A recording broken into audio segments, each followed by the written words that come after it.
So let's get back into AASB as above. So below the graphic novel, chapter 6.2, Wild Dreams in the Wilderness, a thief prince, gigantic attitude. Osiris couldn't help but to think about the dream he had earlier as he traveled deeper into the thick jungle. He ran and walked for miles, sweating from the hot sun and dense atmosphere. Osiris thought about his last drink of water that was given to him by Narshimva, which seemed like days ago now. After giving thought to his thirst, he stumbled across a small pond behind a patch of trees and tall grass. "Water!" he yelled out joyfully. As he ran for the pond, he stripped off his shoes and shorts and leaped into the water, causing a big splash that disturbed the wildlife sitting near. Osiris came up for air and began drinking the clear water from the palms of his hands. He began to reflect on how he ended up in the middle of the jungle. Damn, all because I was hungry and decided to steal an apple from that vendor, he thought. Now I won't be able to ever go back home, as he continued to think to himself.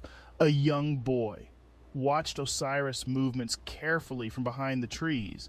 The young boy seemed to have his eyes on Osiris' shoes that were now laying on the ground near the pond. The boy, who was about 16 years of age, studied Osiris for a short while and figured he'd strike at the right moment. Osiris began washing himself, basking in the coolness of the water.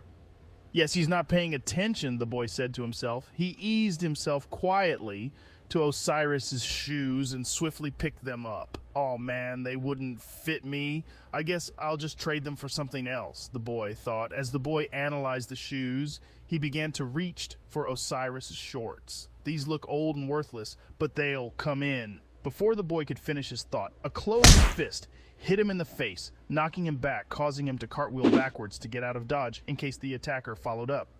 The boy looks to see who threw the punch as he rubbed the side of his face with his hand. It was Osiris, who was now out of the pond, standing with his fist clenched. "Leave my things alone, it's all I have." The boy taunts Osiris by pointing at him and says, "Oh, okay, so you want to play rough, huh? You won't get so lucky next time?" At that moment, the boy realized Osiris was standing naked before him. He couldn't keep a straight face and began laughing hysterically at Osiris for not wearing any clothing. It takes a few seconds for Osiris to realize as the boy is laughing because he's standing naked among the tall grass. "Shit!" Osiris says in an embarrassed, low tone of voice. Osiris quickly grabbed his shorts and began to struggle to get them on. This made the young boy laugh even harder at him. "You're so funny. Please stop. My stomach is hurting from laughing," the boy says to Osiris between his outbursts. "Shut up, this isn't funny. Who the heck are you anyways?" The boy smiles and puffs out his chest and says, "Well, I'm me, the well-known Prince of Phrygia, better known as the Prince who takes what he wants. I am Prince Midas." Osiris scratches his head. "You're a prince? Then why'd you try to steal my things?" "That's easy. I just told you I take what I want," says Midas with now a cocky manner. "It's what I do best. But why would you need to take anything if you were a..." Osiris stops talking in mid-sentence due to his eye peripheral catching the water inside the pond, rumbling, creating ripples.